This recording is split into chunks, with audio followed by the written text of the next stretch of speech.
21/2/26 રોજ જુનાગઢ તાલુકા police station ખાતે ખંડણી માંગવી, ખોટા કેસમાં ફરિયાદીને ફિટ કરી દેવા અને જાનથી મારી નાખવાની ધમકી અંગેનો ગુનો દાખલ કરવામાં આવેલ છે.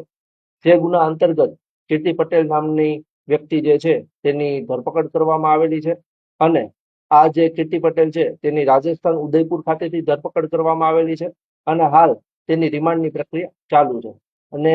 પોલીસ દ્વારા તેના દિન 5ના રિમાન્ડ માંગવામાં આવેલ છે અને રિમાન્ડમાં જે ગુનો દાખલ થયો ત્યારથી કીર્તિ પટેલ કઈ કઈ જગ્યાએ ગયેલ છે, આ ઉપરાંત અન્ય કોઈ વ્યક્તિ તેની સાથે સામેલ હતા કે કેમ,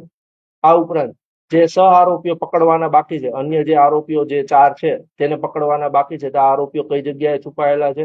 તેની વિગત મેળવવાની છે. આ ઉપરાંત જે 20 લાખની ખંડણી માંગેલી હતી તો તે પૈકી ફરિયાદીએ કોઈ રકમ આપેલ છે કે કેમ અને આ બાબતની સઘન તપાસ માટે દિન 5ના રિમાન્ડ માંગવામાં આવેલ છે. હાલ જે પોલીસ પ્રોસિજર છે તે રીતે તેને અટક કરવાથી માંડીને જે ન્યાયિક પ્રક્રિયા અંતર્ગત કોર્ટમાં રજૂ કરવાની હોય છે તે પ્રક્રિયા સઘન રીતે અને ઝડપી પૂર્ણ થાય તે અંતર્ગત આ કાર્યવાહી હાથ ધરવામાં આવેલ હતી. હાલ કીર્તિ પટેલે પોતે સહમતિ આપેલ હોય કે આ જે ગુનો બનેલ છે તે ધાર્મિક લાગણી દુભાયેલો હોય અને અન્ય કોઈ વ્યક્તિ કે તેના ઉપર કોઈ એની જે જાનને જોખમ હોય, અન્ય કોઈ બનાવ ના બને તે હેતુસર તેનું જે મુખ છે તે ઢાંકણ રાખવામાં આવે છે.